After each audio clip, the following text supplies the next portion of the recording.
దేవుడు పంచగాయ నమః. మీరు ఇదే పూజ చేయాలి, అర్థమవుతుందా? అర్థం కాదా? నీకు నాకు అర్థమవుతుంది. ఏంటి ఇంకోటి ఏంటి చెప్పినమ్మా? శ్రీ కన్యసుతాయ నమః. అంటే దీనికి అర్థం ఏంటో తెలుసండి?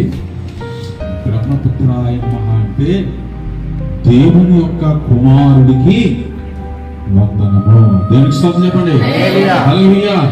కన్యసుతాయ అంటే కన్యకు పుట్టినటువంటి కుమారుడికి నమః. ఏమిటి? పంచగాయ నమః అంటే 5 గాయములు కలిగినటువంటి క్రీస్తుకి తిరిగిచ్చున్నాడు. దేవుని స్తుతించాలి, దేవుని స్తోత్రం కలుగుతుంది. ఎందుకంటే పిల్లరా, ఈయన దేవుని యొక్క తేజస్సు అయి ఉన్నాడు. దేవుని యొక్క స్వరూపమై ఉన్నాడు. ఎవరు? యేసుక్రీస్తు. పత్రిక 1:3 అంటారు కదా, దేవుని యొక్క తేజస్సు. యేసు ప్రభు ఎవరంటే దేవుని తేజస్సు అండి. అందుకని ఈనాడు ప్రపంచమంతా జరుపుకునేటువంటి మహా సంతోషకరమైనటువంటి మంచి గొప్ప ఈ యొక్క పండుగ లేదంటే వేడుక. దేవునికి స్తోత్రం కలుగుతుంది. ప్రపంచమంతా జరుపుకుంటారు.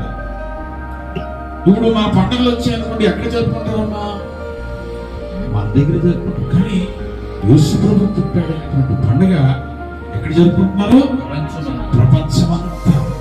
ఈయన దేవుని యొక్క తేజస్సు అయి ఉన్నాడు. ఈయన ఎవరట?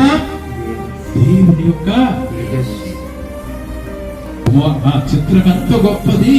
కుమారుని కన్నది చిన్నది, తండ్రి లేని కుమారుడు విశ్వదాభిరామ.